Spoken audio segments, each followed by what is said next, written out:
Hi, I'm Patricia. I'm part of the Red Cross team here. Hi, I'm Eric. Is there anything you need? Well, I was just waiting here to see if I'll be able to take any of my wife's stuff home. She was killed in a bombing, and it's been a hell of a time trying to get everything straight. There's been so much to cover, so many people to call, and I'm exhausted. That's understandable. So what's in front of you right now in terms of what you need to do? Well, I was told to wait here until I can get some information, and I'm not in the best of moods. It's really been a long day. I want to get back to the kids, and I have to make a bunch of phone calls, and I'm beat. Oh, I know that's a lot to deal with. Yeah, and you know, as if that wasn't enough, my family's been wanting me to cry or something. Everyone seems to think that until I do, something is wrong with me. I know they care about me. It's just that I don't think they realize what I'm dealing with here. You know, that is understandable. From the work I've done here, I've seen that over and over in families. People don't always realize what's going on with other people. Yeah. And I can tell you that from what I know about a traumatic death like this, what you're going through right now is really to be expected. You know, first things first. You've got to take care of the details right now, get things in order, and on and on. So you're really on track in that way.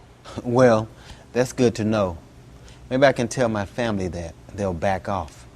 I know I've got to take care of business and all, but just between me and you, in some ways, I've wondered if my family's right. When I'm alone at night, I expect to feel something, but I just feel numb. It's the strangest thing. I mean, I love my wife a lot. Why am I not crying? I feel so guilty. You know, everyone in every situation is really unique. But I can tell you from what I know about trauma, that when someone dies like this in a sudden and unexpected way, it's really common for their spouse to feel numb. Really? So I'm not crazy? No, not at all. It's really common to feel numb. That's what comes first before the grief in a lot of ways. That's so true. It's right. I'm just in shock. It's just too much. I can't believe it half the time. I know. Just remember that you might not cry now. You might not cry at the funeral. You might not cry until much later. The focus on the shock of the death can take over for a while, until it sinks in. It's really common for it to delay or interfere with grieving. So it's important not to also feel bad about yourself on top of all that, for not feeling something like what you or your family would expect.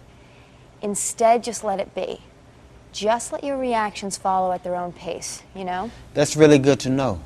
I'm actually relieved to hear that. I just never thought about it that way. No one in my family has ever died like this, so none of us would really know. I'll have to tell my family this. I think that's a really good idea. And from what you've said, I know none of this makes it any easier to be a parent either. Yeah, I know. What can I do? I'm not sure how to handle this. You know, you've got time to deal with that. For now, you have a lot to handle. Each of you will have your own way of handling this and your own pace.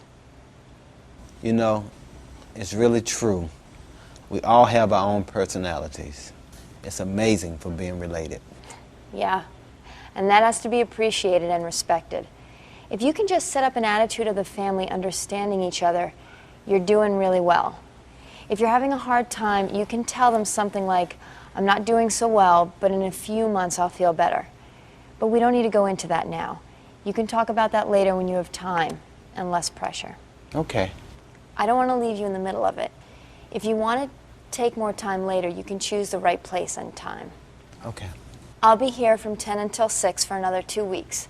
And I can also give you a card with a website address and an 800 number for you to call if you have any questions or if you want to talk about anything else.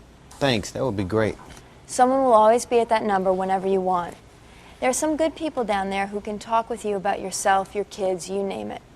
You know, none of us are experts on how to handle a shock like this in our lives. And sometimes it's helpful just to bounce your thoughts off of someone else who's familiar with this. You know, it's really been good to talk with you. It's been very helpful. No problem. You just keep taking care of yourself.